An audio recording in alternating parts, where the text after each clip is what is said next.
The year was 2287, and humanity had finally reached the stars. But even after 100 years of space travel, Earth was still considered a nobody in the galaxy. The other alien races looked down on humans like adults watching children play with toys. The Galactic Council had thousands of members, civilizations that had been traveling between stars for millions of years. Compared to them, humanity was just getting started. Captain Ji-Hwan Kim stood on the bridge of the UNS Horizon, watching the stars streak past the viewport. He was a tall man with gray hair starting to show at his temples. His crew said he never panicked no matter how bad things got. Today he felt calm as always. This was supposed to be a simple mission. Map some space near the Veil Nebula, check for planets, and come home. Nothing dangerous. Nothing exciting. The Horizon was the best ship Earth had ever built. It carried 847 people, scientists, engineers, soldiers, and support staff. Dr. Hana Yoon, the chief science officer, was running tests on some strange readings from the nebula. She was brilliant, always curious about things others ignored. Her black hair was tied back as she leaned over her console, frowning at the data. Commander Tae-Young Park, the first officer, walked up beside the captain. Park was younger, a military man through and through. He believed in rules and order. But Kim knew that underneath the serious face, Park cared deeply about the crew. They had served together for 10 years. "Captain, Dr. Yoon wants to take us closer to the anomaly," Park said. "I'm not sure it's wise." "We don't know what's causing those readings," Kim nodded. "What does she think it is?" "Some kind of spatial distortion. She says it's unlike anything in our records. The Galactic Council database has nothing like it either." Kim thought for a moment. Discovery was why they were out here. If they ran away from every unknown thing, they might as well stay home. "Tell her we'll move closer, but slowly, and keep the shields at maximum." Down in engineering, Lieutenant Bo-Ra Choi was already making adjustments. She was young for a chief engineer, only 28, but she understood ship engines better than people twice her age.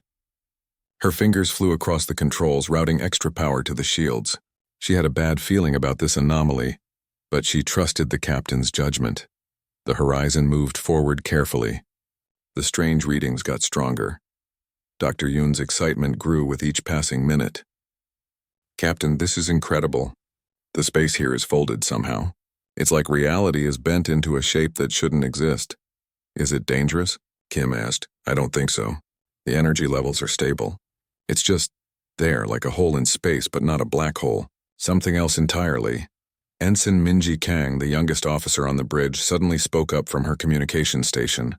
"Captain, I'm picking up something strange. It's not exactly a signal, but there's a pattern in the radiation coming from the anomaly, almost like music." Everyone turned to look at her. Kang was just 22, fresh from the academy, but she had a gift for languages and patterns. If she said there was something there, Kim believed her. "Put it through the speakers," Kim ordered. A sound filled the bridge. It was strange, beautiful, and somehow sad. It didn't sound like any language, but it felt like it meant something. Dr. Jae-Sung Lee, the xenobiologist, came running onto the bridge. "Are you hearing this? This could be a first contact situation." Kim felt his heart beat faster. First contact with a new species was every explorer's dream. "Dr. Yoon, can we determine where it's coming from?" "It's coming from inside the anomaly. Whatever is making this sound, it's on the other side of that spatial fold." Park stepped forward.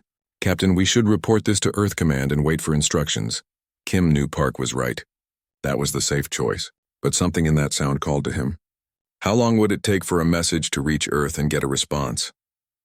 3 weeks minimum, Kang replied. 3 weeks. The anomaly could be gone by then. This chance might never come again. Kim made his decision. "We're going to send a probe through first. Dr. Yoon, prepare your best scanning equipment. Lieutenant Choi, make sure that probe has every sensor we have." The crew worked quickly. Within an hour, a probe was ready. They launched it toward the anomaly. Everyone watched the screens as it approached the fold in space. The probe touched the edge of the distortion, and then, suddenly, it was gone. Not destroyed, just gone. The telemetry feed cut off instantly. "Did we lose it?" Kim asked. Dr. Yoon shook her head, studying her screens. "I don't think so. I think it went through. Into whatever is on the other side." They waited. 5 minutes passed. 10, 15, nothing. No signal from the probe. Kim was about to order the ship to back away when something happened. The anomaly began to grow. It expanded rapidly like a mouth opening wide. Full reverse, Kim shouted. Get us out of here! Choi pushed the engines to maximum, but the anomaly was growing faster than they could move. It reached out like invisible hands, grabbing the ship. The horizon shuddered. Alarms started screaming. The lights flickered. We're being pulled in. Park yelled over the noise. Kim gripped his chair. All hands brace for impact. Seal all bulkheads. The ship spun. Reality twisted around them. The stars outside the viewport stretched into long lines of light. The strange music grew louder, filling every corner of the ship. Some crew members covered their ears. Others stared in wonder. Then, in an instant, everything changed. The horizon fell through the anomaly like a stone dropping into water. The normal universe disappeared. They were somewhere else. When the shaking stopped, Kim opened his eyes. He was still in his chair. The bridge lights were on, but they looked wrong. The color was slightly off. He looked at the viewport. Instead of the familiar stars, he saw something impossible. The sky was filled with swirling colors that didn't exist in normal space. Structures floated in the distance, massive and ancient, clearly built by intelligent hands but like nothing human or alien. Status report, Kim said, his voice steady despite the fear growing in his chest. Park checked his console. Hull intact. No casualties. But Captain, our navigation system doesn't work. The stars aren't right. This isn't our universe. Dr. Yoon was already running scans. Her face was pale. The physical laws here are different. Time moves at a different speed. Energy behaves in ways that shouldn't be possible. We're in a pocket dimension, completely cut off from normal space here. Can we go back? Someone asked. Yoon looked at the captain. I don't know. The anomaly closed behind us. I'm not even sure we can find it again. The bridge fell silent. 847 people alone in an alien dimension. No way home. No way to call for help. Kim looked at his crew. He saw fear in their eyes, but also trust. They were looking to him for answers. He stood up and spoke clearly. We're going to figure this out. We're explorers. We knew the risks when we signed up. Those structures out there were built by someone. Maybe they can help us. Maybe they left something behind that will show us the way home. We don't give up. We never give up. Understood? A chorus of voices answered. Yes, sir. The UN's horizon was lost, but its crew was not broken. They didn't know it yet, but they had just taken the first step on a journey that would change humanity forever. In this strange dimension, among the ruins of an ancient race, they would find something incredible. Something that would turn Earth from a galactic nobody into a power that would shake the foundations of the known universe. But that discovery was still to come. For now, they were simply survivors alone in the dark, searching for hope. 7 years had passed since the horizon disappeared. On Earth, the families had mourned. The memorial ceremonies were over. Most people had moved on. But in a small office at Earth Command headquarters, Admiral Sung-Ho Nam still kept a computer screen dedicated to watching for any sign of the lost ship. His colleagues thought he was wasting his time. The dead don't come back. But Nam couldn't let go. He had personally approved the Horizon's mission. Those 847 souls were his responsibility. It was a Tuesday morning when the impossible happened. A junior officer burst into Nam's office, her face white with shock. Sir, you need to see this now. Nam followed her to the monitoring station. On the screen, a red alert was flashing. A ship had appeared at the edge of the solar system. Not approaching from deep space the normal way. Just appeared like someone had turned on a light. And the signature matched the UNS Horizon. That's impossible, someone whispered. But the sensors didn't lie. The ship's identification codes were correct. It was the Horizon. Somehow, after 7 years lost in space, it had come home. But as they watched the data stream in, they realized something was very wrong. The ship was moving at speeds that should be impossible. It was decelerating in ways that defied known physics. No human ship could do what they were seeing. Get me a channel to that ship, Nam ordered, and scramble the defense fleet. I don't know what this is, but we're taking no chances. The communication officer worked frantically. Finally, a voice crackled through the speakers. Earth Command, this is UNS Horizon, Captain Ji-Hwan Kim commanding. Requesting permission to dock at Luna Station. Nam grabbed the microphone. His hands were shaking. Captain Kim? Is that really you? Yes, Admiral. It's good to hear your voice. We have a lot to explain, but first we'd like to come home. Kim's voice sounded older, tired, but unmistakably real. Nam made a decision that he hoped he wouldn't regret. Permission granted, Captain. Dock at Luna Station, but you're going to have a lot of very nervous soldiers waiting for you. Understood, sir. We expected that. Horizon out. The whole solar system watched as the Horizon approached Luna Station. News channels interrupted their regular programming. Scientists dropped their work to study the sensor readings. The ship that everyone thought was lost, that everyone had given up for dead, was coming home. But this was not the same ship that had left 7 years ago. The Horizon's hull looked different. It shimmered with patterns that seemed to shift and flow like liquid metal. Energy readings were off the charts. The ship's reactor was putting out 10 times more power than it should be capable of producing. And most mysterious of all, the ship seemed to bend space around itself as it moved. Like reality couldn't quite decide where the vessel ended and normal space began. When the Horizon finally docked, Nam was waiting with a full security team. The airlock opened. Captain Kim stepped out, and Nam almost didn't recognize him. Kim had aged more than 7 years. His hair was completely gray now. There were new lines on his face, the kind that came from stress and hard decisions. Behind him came the senior officers, Dr. Yoon, Commander Park, Lieutenant Choi, Dr. Lee, Ensign Kang. All of them looked older, harder, changed by whatever they had experienced. Captain Kim, Nam said formally, "Welcome home. You have a lot of explaining to do." Kim smiled, but it was a tired smile. "Yes, sir, we do. But you're not going to believe it." They were taken to a secure briefing room. For 6 hours, Kim and his officers told their story. They described the pocket dimension, the strange physics, the ruins of an ancient civilization. They talked about the architects, a race so advanced that they had achieved things the Galactic Council couldn't even imagine. And they explained how the crew had spent 15 years in that other place, even though only 7 years had passed on Earth. 15 years? Nam interrupted. "You're saying time moved differently there?" Dr. Yoon nodded. "The pocket dimension has its own temporal flow. For every year that passed here, we experienced over 2 years there. We tried to find a way home for a long time. And then we found the architect ruins." She brought up a holographic display. Images appeared, showing massive structures made of materials that shouldn't exist. Towers that reached into a sky that wasn't quite real. Chambers filled with technology that looked more like art than science. The architects left everything behind.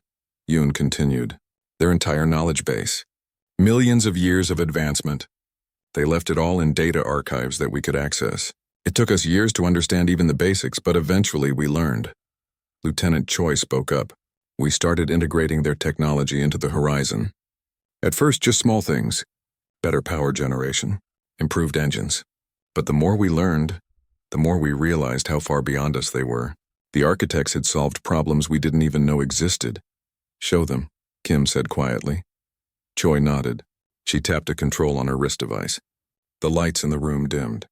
Then, in the center of the table, a perfect three-dimensional model of the solar system appeared. But this wasn't a hologram. This was something else. The planets actually moved, perfectly synchronized with the real positions outside. You could reach out and touch them, and they felt warm and solid. Hard light projection, Choi explained, creating solid objects from pure energy. This is one of the simpler technologies we learned. The room was silent. Nam stared at the impossible display. Finally, he found his voice. "What else can you do?" Kim looked at his crew, then back at the Admiral. "We can travel faster than light without using hyperspace. We can generate unlimited clean energy. Our shields can adapt to any attack. We can communicate instantly across any distance. And that's just the beginning. The architects left us knowledge that will take generations to fully understand, but we understand enough to change everything." "You need to prove it," Nam said. "The politicians won't believe this without proof." "Hell, I'm having trouble believing it, and I'm looking right at it." "We expected that," Commander Park said. "We're prepared to demonstrate." 3 days later, Earth Command assembled a test fleet. 6 of the military's best ships armed with the latest weapons, their shields at maximum. The Horizon faced them alone in deep space. Thousands of people watched the live feed. This was supposed to be impossible. 1 ship against 6. But everyone had seen the sensor readings. They knew the Horizon was different now the test began. The 6 ships opened fire with everything they had. Energy beams, missiles, particle cannons. The Horizon didn't even try to dodge. The weapons hit the ship's shields and simply stopped. The energy was absorbed, analyzed, and neutralized in microseconds. It was like shooting at a mountain. Then the horizon moved. It accelerated from standing still to near light speed in 3 seconds. The human body should have been crushed by those forces, but the crew felt nothing. Advanced inertial dampening kept them comfortable, as their ship performed maneuvers that should have torn it apart. The horizon spun, twisted, danced between the test fleet's fire. It was beautiful and terrifying at the same time. Finally, the horizon demonstrated its weapons. Beams of pure energy lanced out, precisely striking the test ship's weapon systems and engines. In seconds, all 6 ships were disabled but undamaged. No casualties, just a perfect demonstration of overwhelming superiority. The final test was speed. The horizon jumped to faster-than-light travel without entering hyperspace. It simply folded space around itself and stepped forward. In less than 2 hours, it traveled to Proxima Centauri and back, a journey that should have taken weeks. When it returned, Kim's message was simple. We're not the same ship that left 7 years ago. We're not the same people, but we're still human, and we're still loyal to Earth. Admiral Nam stood in his office watching the replay of the demonstration. His hands were shaking, not from fear, from excitement. Humanity had just leapfrogged 10,000 years of technological development in a single jump. The Galactic Council had looked down on Earth for so long. They had treated humans like primitive children. That was about to change. The message was already spreading through the galaxy at the speed of light. Earth's lost ship had returned, and it had brought back something that would shake the foundations of the known universe. The age of humanity being a galactic nobody was over. A new age was beginning, and not everyone would be happy about it. First time in thousands of years, they were all talking about the same thing: humanity. On Earth, Captain Kim and his crew were trying to explain 15 years of experience to people who thought they had been gone for only 7. The debriefings continued day and night. Scientists wanted to understand the architect technology. Military leaders wanted to know about weapons and defenses. Politicians wanted to know what this meant for Earth's position in the galaxy. Dr. Hana Yoon sat in a laboratory, surrounded by eager researchers. She was exhausted, but she understood why they needed to know. The architects weren't just advanced, she explained. They had mastered the fundamental forces of reality. They could manipulate matter at the quantum level. They could fold space like origami. They had learned to touch the fabric of the universe itself. A young scientist raised her hand. But how did you learn all this? Their technology must have been completely alien to you. Yoon smiled sadly. It was. At first we couldn't understand anything. We spent 2 years just learning their language. Another 3 years before we could access their basic systems. But the architects had left teaching programs. They wanted their knowledge to be found. They wanted it to be shared. It was like they knew someone would come along eventually. In another part of Earth Command, Lieutenant Bo-Ra Choi was working with a team of engineers. She was showing them how to build a simple zero-point energy collector. Her hands moved confidently over the strange components. This device pulls energy from the quantum vacuum, she explained. Empty space isn't really empty. It's full of energy that appears and disappears constantly. The architects learned how to capture that energy and use it. One of the engineers looked confused. But our physics says that's impossible. The energy fluctuations cancel out. Choi nodded.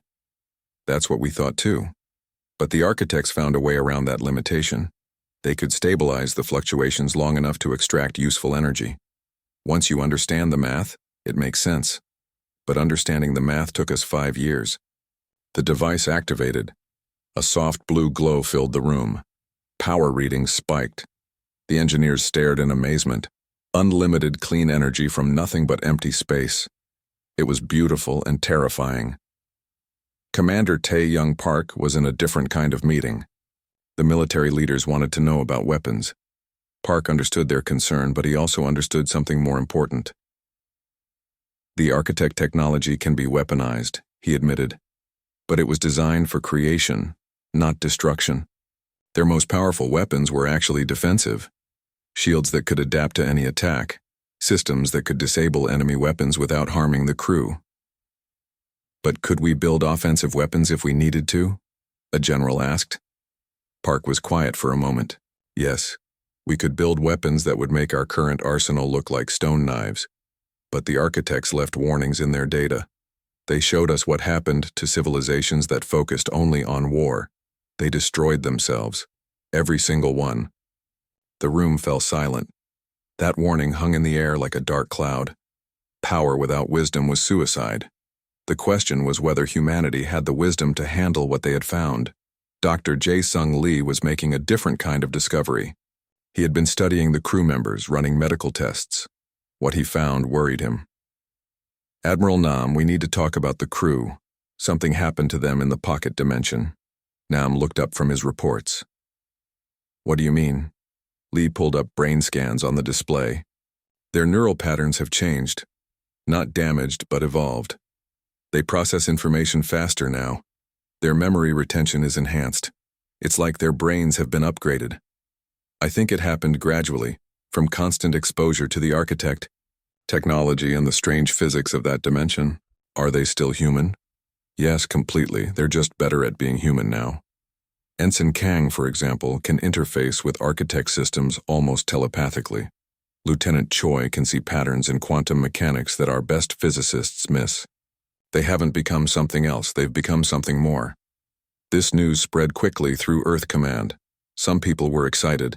Human evolution had taken a leap forward. Others were afraid. What if the crew wasn't really human anymore? What if they couldn't be trusted? Captain Kim addressed these concerns in a public broadcast. He stood before cameras looking tired but determined. I know people are scared. Change is always frightening. But we're still the same people who left Earth 7 years ago. We still love our families. We still dream of home. We've just learned things that changed us. The same way any profound experience changes a person. We went to college in an alien university. We came back with degrees in impossible science. But we're still human, and we're still loyal to Earth. His words helped, but they didn't eliminate all the fear. Trust would have to be earned. Meanwhile, the Galactic Council was having its own crisis.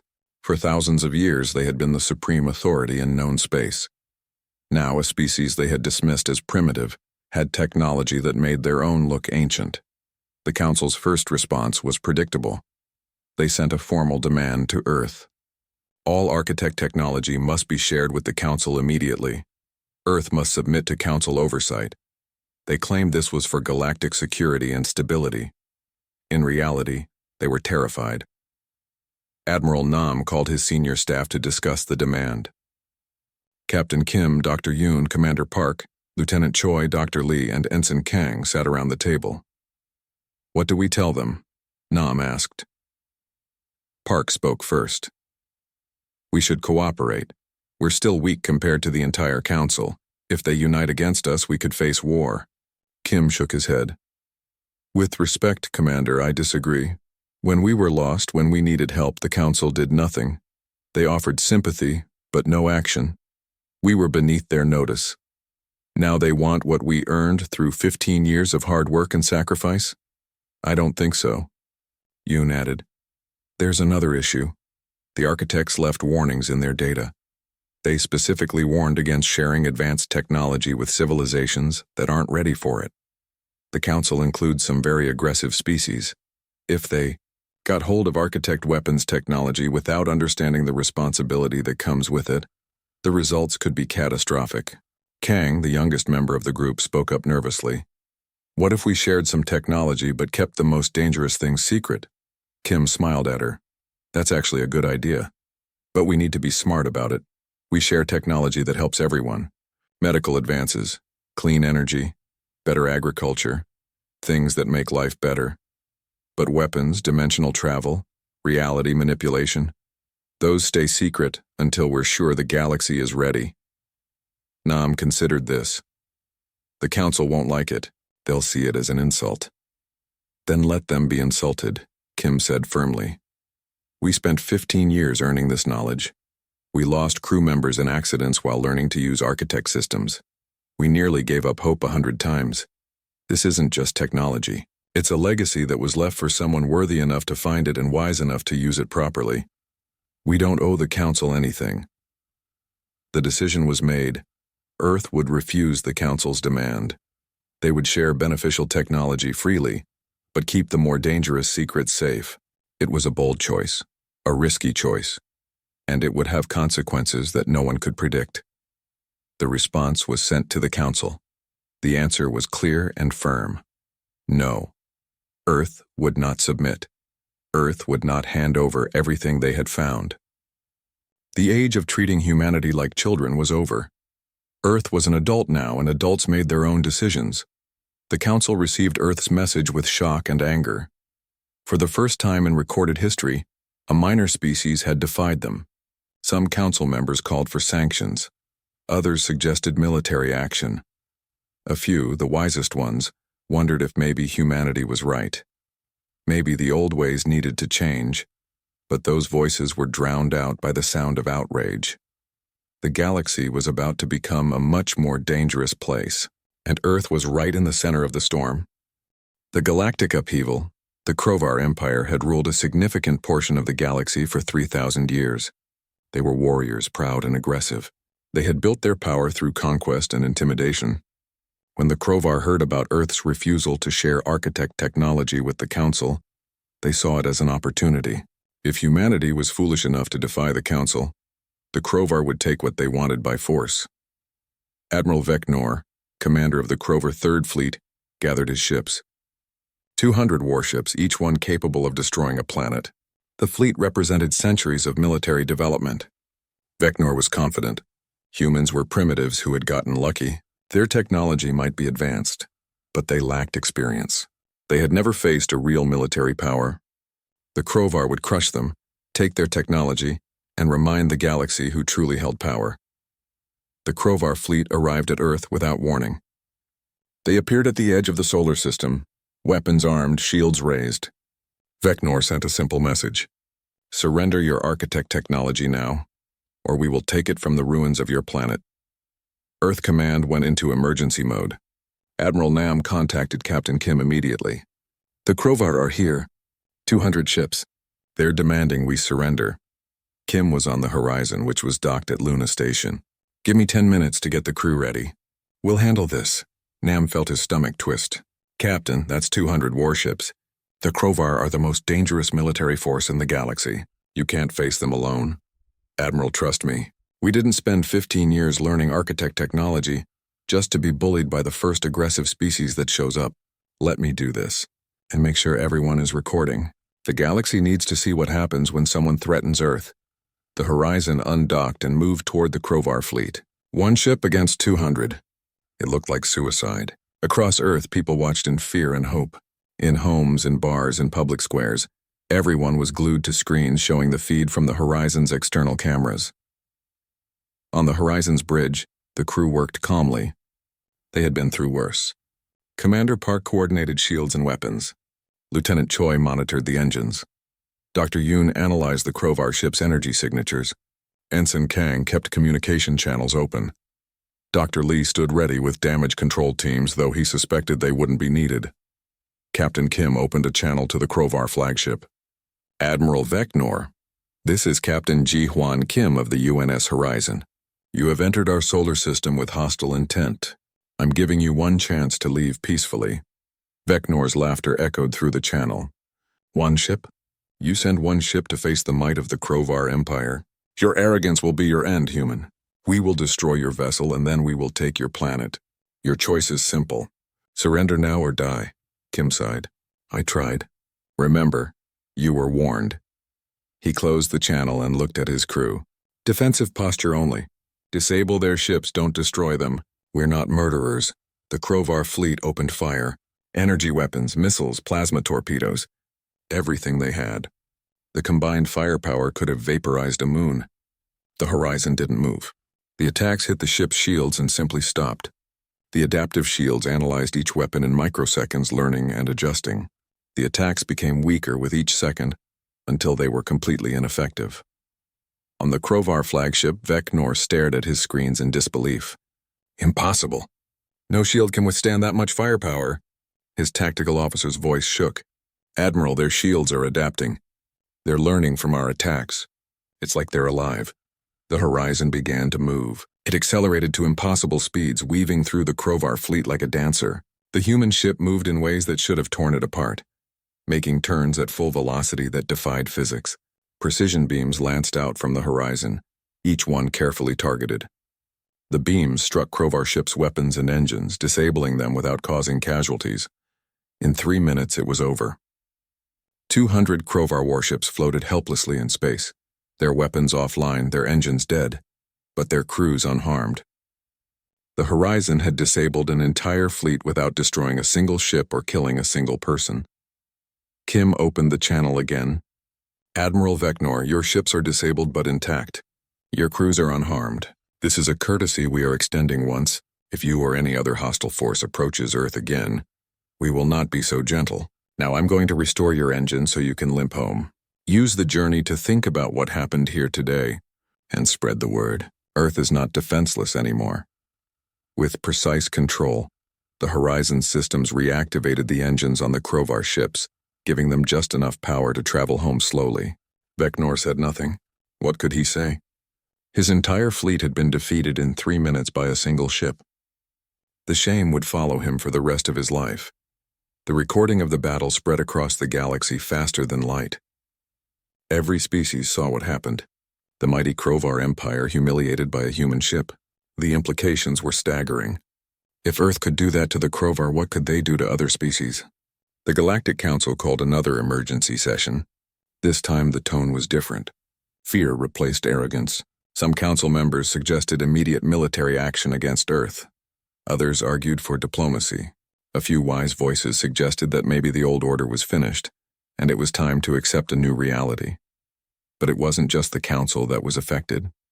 Smaller species, ones that had suffered under the council's rules for centuries, began to see hope. If humanity could stand up to the powerful races, maybe they could too. Secret messages started flowing to Earth. Scientists from dozens of species wanted to learn about architect technology. Oppressed civilizations asked for help. A movement was beginning, though no one knew where it would lead. On Earth, the mood was celebration mixed with worry. They had won this battle, but they had also made enemies. Captain Kim met with his senior staff and Admiral Nam. "This is just the beginning," Kim said. "The Krovar were testing us. Next time it might be the entire council united against us." Commander Park nodded. "We need allies. We can't face the entire galaxy alone, no matter how advanced our technology is." Dr. Yoon had an idea. What if we formed our own organization? Not to compete with the council, but to offer an alternative. A coalition of species that believe in ethical use of technology. We could share architect knowledge with civilizations that prove they won't misuse it. Lieutenant Choi added, "We could call it the Architect Initiative. A group dedicated to responsible advancement. Any species could join if they meet certain ethical standards." Kim liked the idea. It would give hope to species that feel trapped by the current system. And it would show the galaxy that we're not trying to dominate anyone. We're offering a better way forward. Admiral Nam was cautious. It could also divide the galaxy into 2 camps. The Council loyalists and the Initiative members. That could lead to war on a scale we've never seen. Maybe, Kim admitted, but the alternative is worse.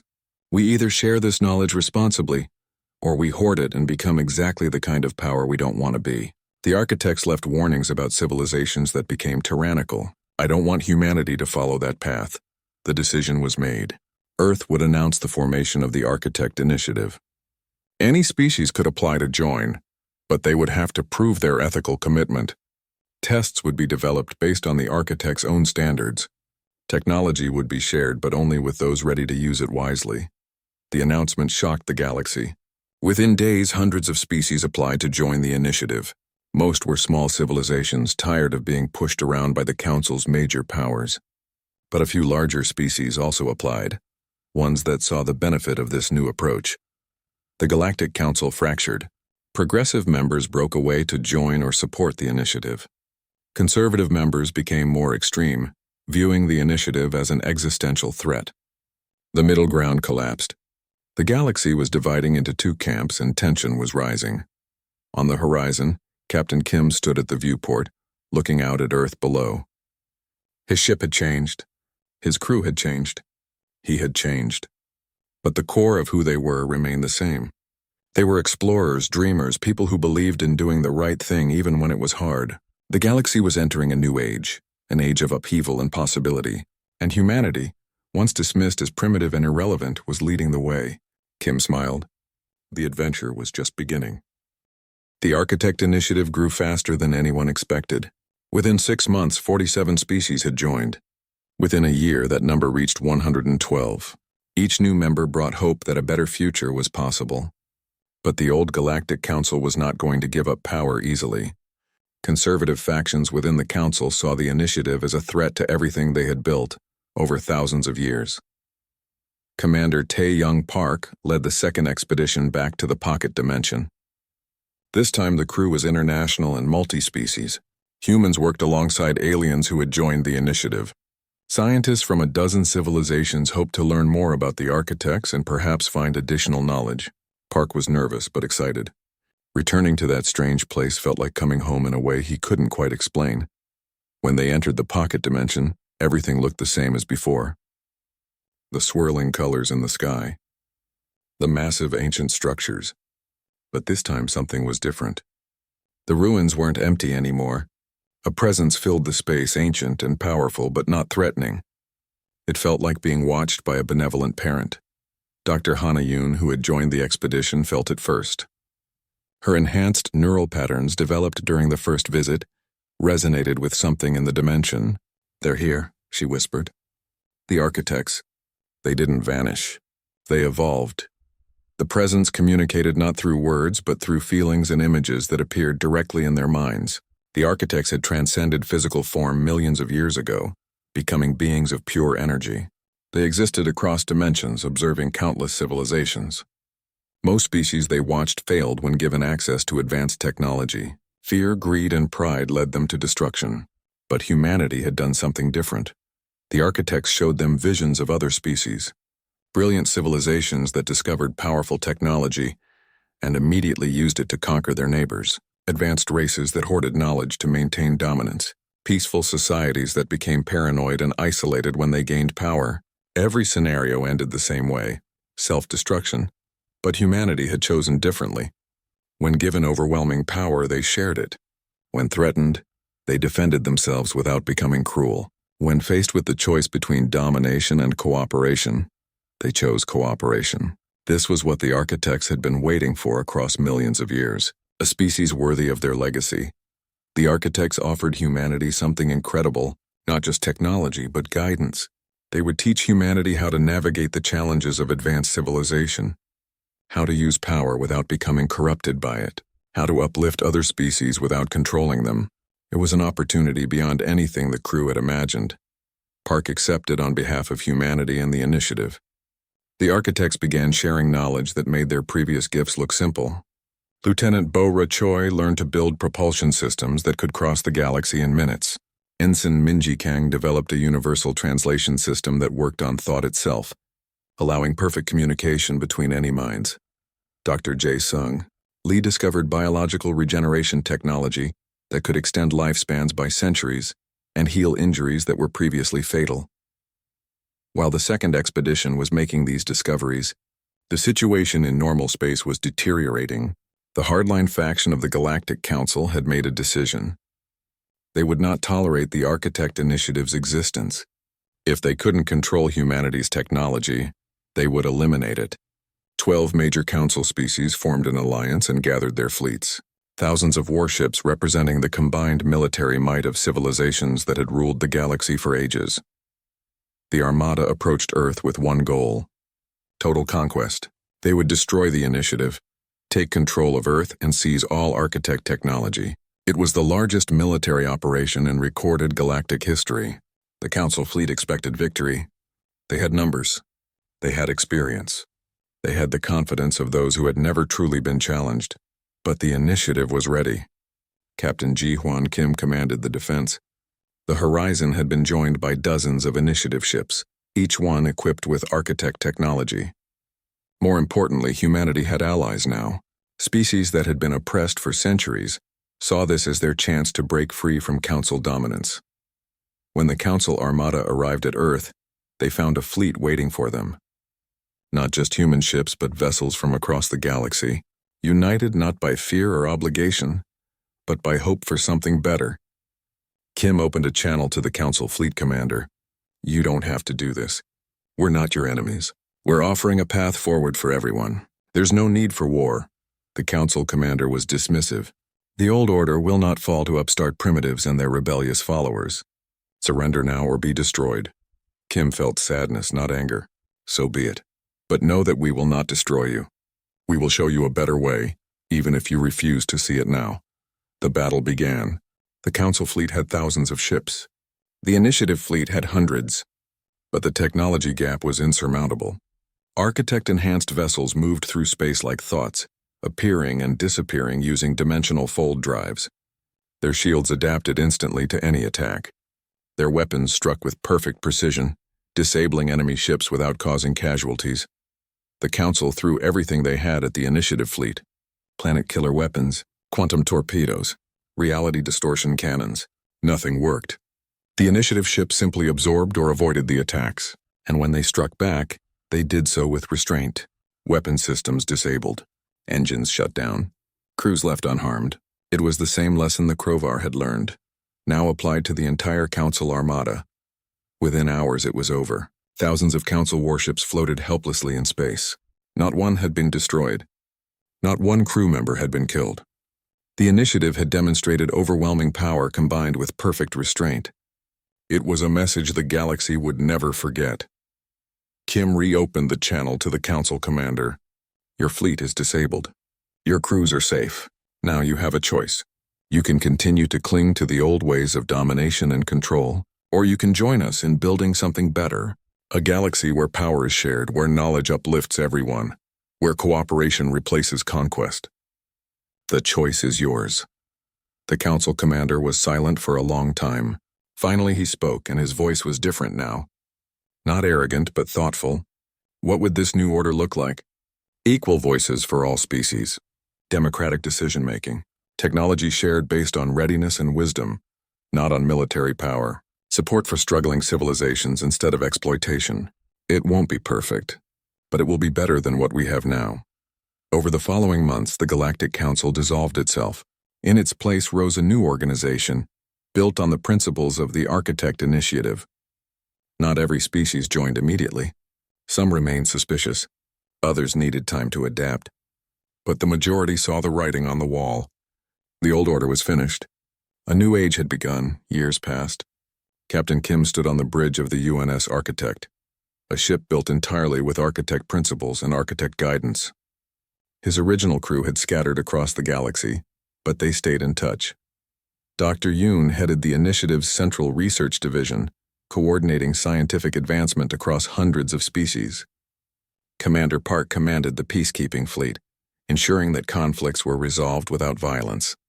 Lieutenant Choi designed ships at research stations throughout known space, pushing the boundaries of what was possible. Dr. Lee worked with younger civilizations, helping them develop responsibly. Ensign Kang served as humanity's first contact specialist, greeting newly discovered species with wisdom and compassion. Admiral Sung-Ho Nam, now retired, visited Kim on the bridge. Together they watched construction of a massive gateway that would create a permanent link between normal space and the pocket dimension. Dozens of species worked together on the project, sharing knowledge and resources. It was beautiful to see. We did it, Nam said quietly. We actually changed the galaxy, Kim smiled. No, we started the change. But this is just the beginning. There are millions of species out there we haven't met yet, countless civilizations that need help, guidance, hope. The architects gave us the tools. Now we have to prove we deserve them by helping others the way they helped us. In that moment, Kim received a message from the architects. It came as a feeling, a knowing, a truth that settled into his mind. The Horizon's disappearance all those years ago hadn't been an accident. The architects had been searching for a species with the right qualities: curiosity to explore, courage to face the unknown, wisdom to use power responsibly, compassion to share rather than dominate. They had guided the Horizon to the pocket dimension, but everything after was humanity's choice. Humanity had passed the test. Not by being the strongest or the smartest, but by choosing kindness over cruelty, cooperation over conquest, wisdom over raw power. They had found advanced technology, yes, but more importantly, they had found the best versions of themselves. Kim looked out at the stars, now accessible in ways his ancestors never dreamed. Humanity had started as a galactic nobody, dismissed and ignored by ancient powers, but they had proven something important.